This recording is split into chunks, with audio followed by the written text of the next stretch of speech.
تفسیر القرآن آج کا سبق سورہ بقرہ آیت نمبر 137۔ اعوذ باللہ من الشیطان الرجیم، بسم اللہ الرحمن الرحیم۔ فَإِنْ آمَنُوا بِمِثْلِ مَا آمَنْتُمْ بِهِ فَقَدِ اهْتَدَوْا وَإِنْ تَوَلَّوْا فَإِنَّمَا هُمْ فِي شِقَاقٍ فَسَيَكْفِيكَهُمُ اللَّهُ وَهُوَ السَّمِيعُ الْعَلِيمُ۔ ترجمہ: سو اگر وہ ایمان لے آئے ان چیزوں پر جن پر تم ایمان لائے تو وہ ہدایت پا جائیں گے، اور اگر وہ روگردانی کریں تو بس وہ مخالفت ہی میں لگے ہوئے ہیں، پس ان قریب اللہ آپ کی طرف سے ان کے لیے کافی ہوگا، اور وہ سمیع ہے، علیم ہے۔ اس آیت مبارکہ کی تفسیر میں یہ بات لکھی ہے کہ مسلمانوں سے خطاب ہے اور حضور صلی اللہ علیہ وسلم کو تسلی بھی ہے۔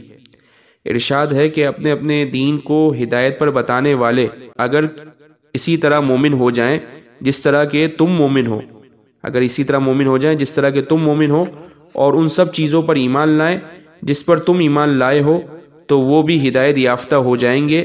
اور اگر وہ اعراض کریں اور اس ایمان سے روگردانی کریں جو اللہ کے نزدیک معتبر ہے اور جسے تم پیش کرتے ہو، تو سمجھ لو کہ ان کو خواہ خواہ کی ضد ہے، حق قبول کرنے سے گریز کرتے ہیں، اور انہوں نے حق کی مخالفت پر کمر باندھی ہوئی ہے۔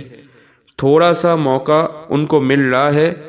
اے نبی، اللہ تعالیٰ ان قریب تمہاری طرف سے کفایت فرمائے گا اور ان کے شر اور مکر سے مستقل طور پر تمہیں چھٹکارا اور خلاصی دے گا۔ وہ ذلیل ہوں گے، خوار ہوں گے، دنیا اور آخرت کی سزا میں مبتلا ہوں گے۔ اللہ تعالیٰ سمیع ہے، وہ ان کی سب باتیں سنتا ہے، اور علیم ہے، جو ان کی سب باتوں کو جانتا ہے۔ وآخر دعوانا ان الحمد للہ رب العالمین۔